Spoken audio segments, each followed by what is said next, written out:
Assalamualaikum warahmatullahi wabarakatuh. Perkenalkan, saya Mita Putri Nurana dengan NIM 2301050035. Saya membuat video ini untuk melengkapi tugas UTS, bimbingan dan konseling. Untuk pembahasan yang pertama, mengenai latar belakang perlunya bimbingan dan konseling di sekolah. Pelaksanaan bimbingan dan konseling di sekolah didorong oleh beberapa aspek penting. Yang pertama, psikologis. Siswa adalah individu yang unik dengan kebutuhan, permasalahan, dan perkembangannya masing-masing. Bimbingan dan konseling ini membantu siswa mengatasi masalah psikologis yang mungkin menghambat perkembangan mereka. Yang kedua ada sosiologis. Perubahan sosial dan budaya yang cepat seringkali menimbulkan tantangan bagi siswa, seperti perbedaan status sosial dan perilaku menyimpang. Yang ketiga ada kultural. Siswa perlu bimbingan agar dapat menyesuaikan diri dengan nilai-nilai dan norma budaya yang ada. Kemudian yang keempat, pedagogis. Pendidikan tidak hanya mencakup pembelajaran akademis, tetapi juga mendukung perkembangan pribadi siswa. Selanjutnya, apa sih bimbingan dan konseling itu? Bimbingan adalah proses pemberian bantuan kepada individu untuk membantu mereka memahami dan mengembangkan potensinya, serta memecahkan masalah-masalah tertentu. Sedangkan konseling adalah proses bantuan langsung yang lebih mendalam dan berfokus pada interaksi tatap muka antara konselor dan klien untuk memecahkan masalah pribadi. Selanjutnya, apa sih persamaan dan perbedaan bimbingan dan konseling itu? Jadi, persamaan bimbingan dan konseling yaitu keduanya bertujuan untuk membantu individu mencapai kemandirian dan memaksimalkan potensinya. Bimbingan dan konseling sama-sama berperan dalam memfasilitasi perkembangan siswa dan dilakukan oleh profesional di lingkungan pendidikan. Kemudian perbedaannya yaitu bimbingan bersifat lebih luas, mencakup bantuan preventif dan mengembangkan, sementara konseling lebih fokus pada penyelesaian masalah-masalah emosional dan personal yang mendalam. Bimbingan seringkali dilakukan dalam kelompok, sedangkan konseling lebih bersifat individu. Kemudian yang terakhir pada pembahasan pertama ini, mengapa guru membimbing, yaitu guru perlu membimbing karena mereka berperan penting dalam membantu siswa mengatasi permasalahan belajar, penyesuaian diri, dan perkembangan pribadi. Guru sebagai pembimbing berfungsi mendukung siswa agar berhasil dalam pendidikan serta mencapai perkembangan optimal, baik secara akademis maupun sosial. Kemudian pada pembahasan yang kedua yaitu urgensi bimbingan dan konseling. BK dianggap penting dalam pendidikan karena membantu peserta didik mencapai potensi penuh mereka, baik secara fisik, emosi, intelektual, sosial, maupun spiritual.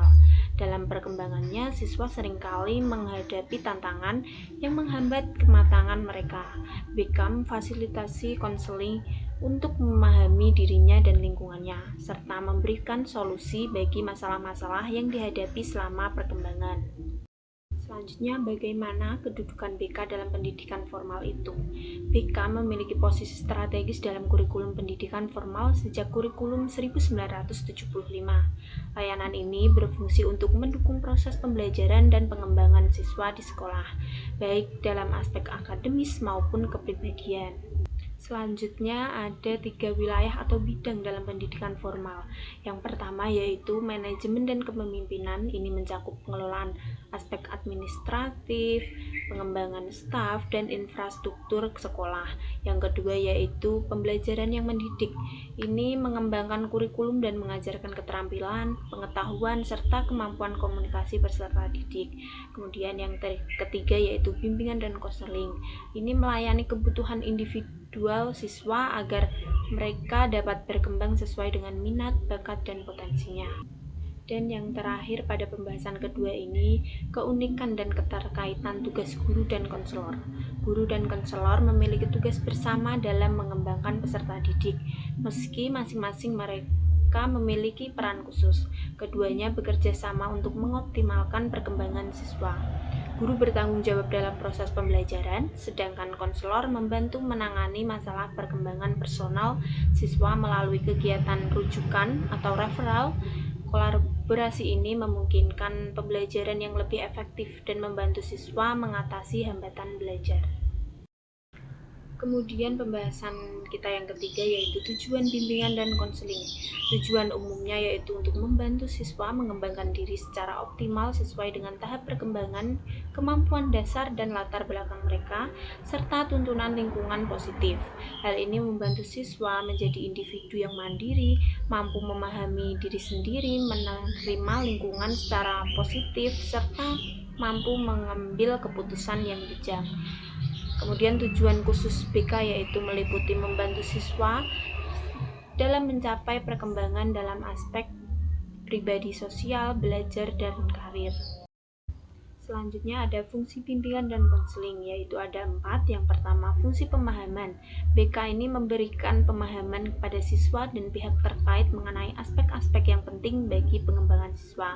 Kemudian yang kedua, fungsi pencegahan. Ini mencegah timbulnya masalah yang dapat menghambat perkembangan siswa. Kemudian yang ketiga, fungsi pengentasan. Ini membantu siswa mengatasi masalah yang dihadapinya. Kemudian yang terakhir ada fungsi pemeliharaan dan pengembangan.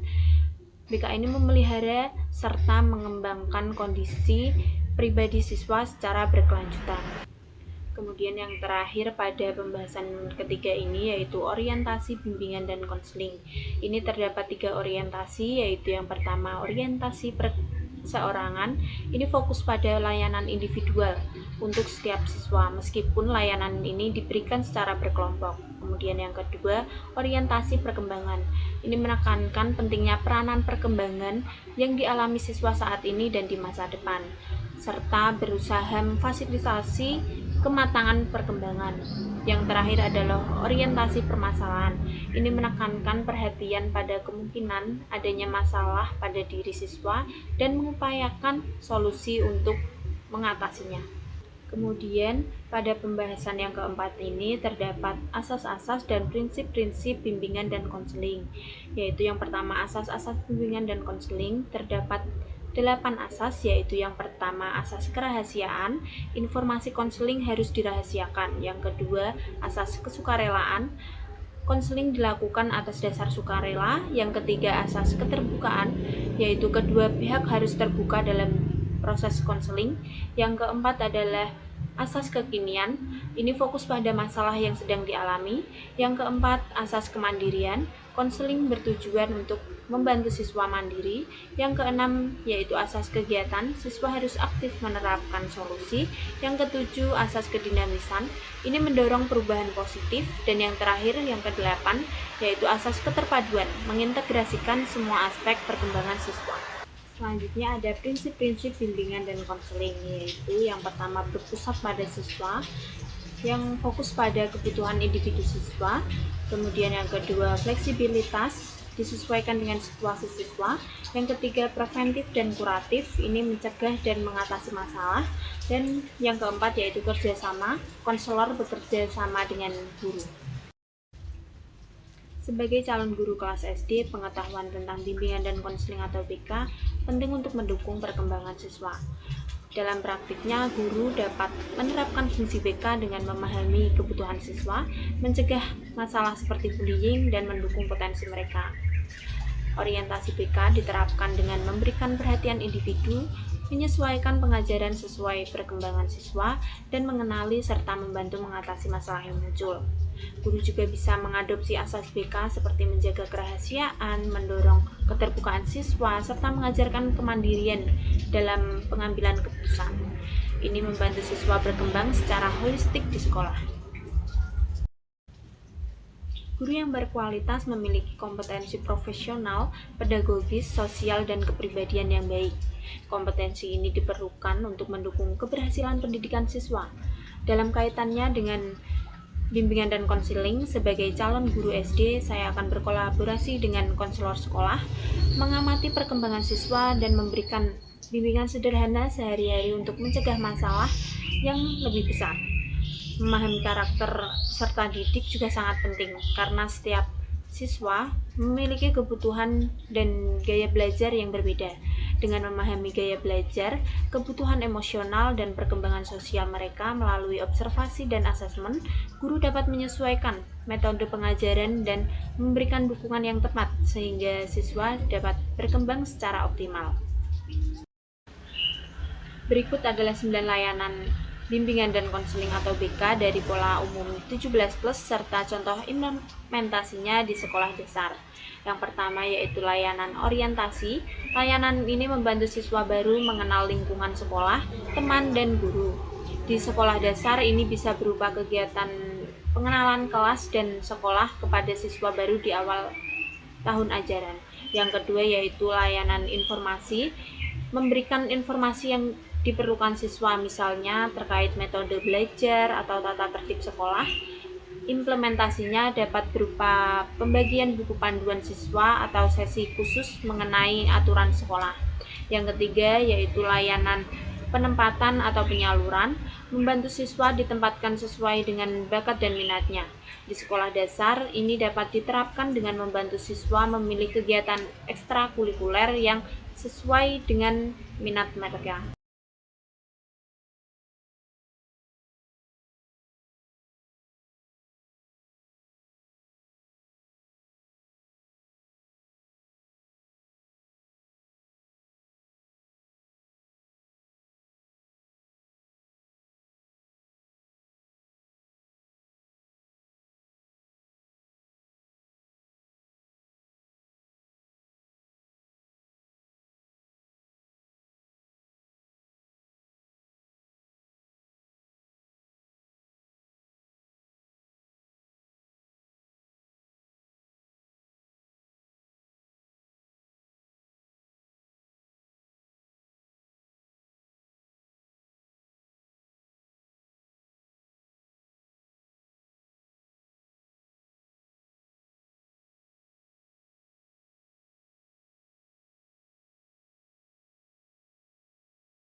Dan yang terakhir ada layanan mediasi, layanan yang membantu menyelesaikan konflik di antara siswa. Contohnya memediasi perselisihan antara dua siswa di kelas. Sekian jawaban dari soal UTS bimbingan dan konseling saya. Kurang lebihnya saya mohon maaf. Wassalamualaikum warahmatullahi wabarakatuh.